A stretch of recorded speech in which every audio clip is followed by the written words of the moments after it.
النبي عليه الصلاة والسلام جعل للمرأة قوامة في بيتها.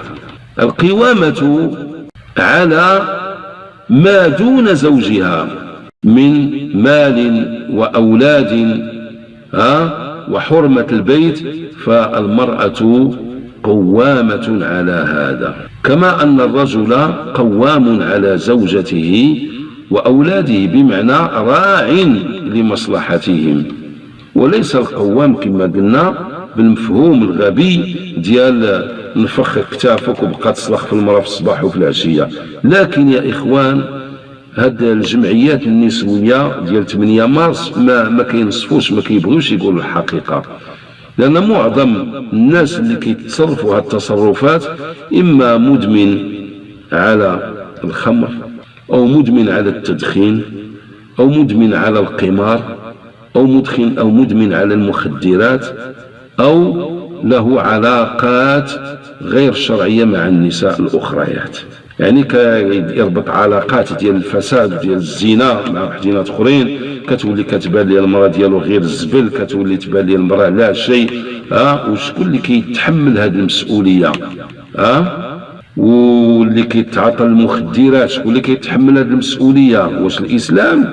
واش الدين ديالنا؟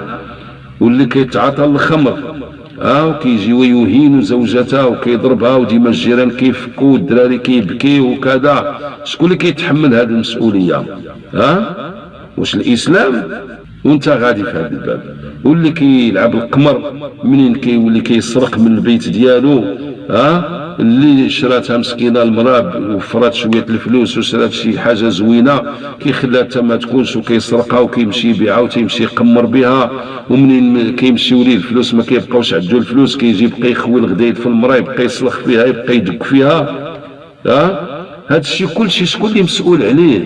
ولكن هذه الجمعيات ما كيقدروش يقربوا للشركات ديال الخمر، ما كيقدروش يقربوا لمسألة الفساد المستشري ديال الزنا والدعارة والعلاقات غير الشرعية التي تباركها القوانين عمليا، وما كيبغيوش يتطرقوا لمسألة القمار اللي كتسبب في هذه المسائل، لأن القائمين على القمار مؤسسات كبيرة ديال الدولة، وما مخصومش يتصاطحوا مع الدولة، خصهم يتصاطحوا مع الكتاب ديال ربي ومع السنة ديال النبي عليه الصلاة والسلام. أما الدولة خايفين منها وعاطينا باتقار، لأنه الهدف ديالهم هو ضرب الإسلام.